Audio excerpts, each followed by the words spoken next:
What is it all about? Technology, what is that all about? Is it good, or is it whack?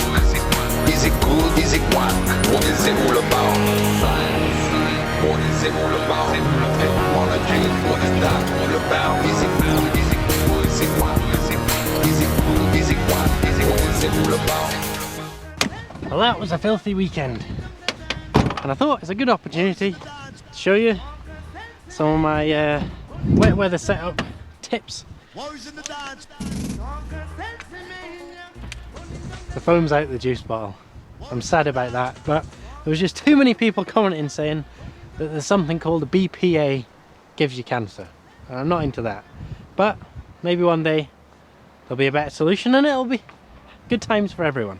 So I've got a couple of really good tips that'll pretty much fully eradicate having cold hands, which is a huge one for me. So I'm really not a fan of cold hands. The first one are these pretty hideous looking hand guards.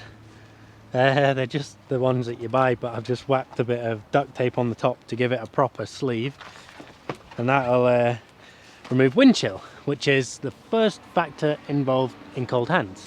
The next one is something that I've been doing for a couple of years now, and I'm pretty chuffed about it every time I do it, so don't mind sharing it with you, and that is heated grips.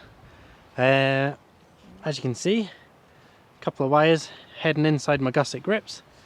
Coming down, got a switch down here, really hot or a little bit hot, coming down a big bad boy battery. That battery is overkill. It's a pretty sturdy unit.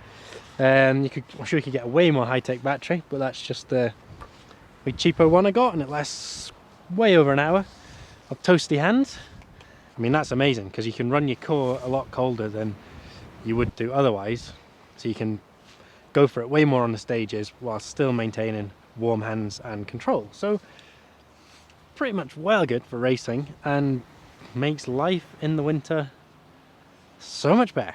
Next up, brakes functioning in the wet is something I touched on in my bike check for my 5, having a smaller disc, but here when it's properly wet I go for metallic pads, which I really don't like the feel of in the dry. Far too grabby for me, but in the wet I'll take any grabbing I can. And they worked amazing all weekend there.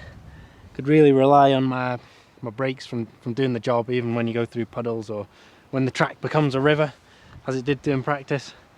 So definitely change it up when conditions get really bad. Next up, get a little bit of silicone spray, dust on the down tube and on all the mainframe, make it shed mud best possible. And finally, the big bad boy mudguard yet again. Mucky Nuts doing the job for me. That's the Mudguard XL. No mud in the eyes at all with that, even when you got to whip the goggles off because they're not doing a thing. Makes a huge difference, I have to say. So, jumbo mudguard over a small mudguard in them conditions any day. Hope that was useful. If you got any more wet weather tips that I need to know about, I've missed out, please let me know.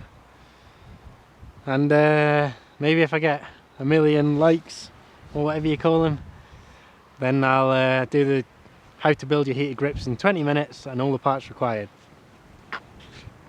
Who knows? Right, I better go make a quick sarnie. Got a race next weekend in Davos, so I'm scooting over to the other side of Switzerland. Cramming them in. Summer lockdown bites is over. Let's get racing.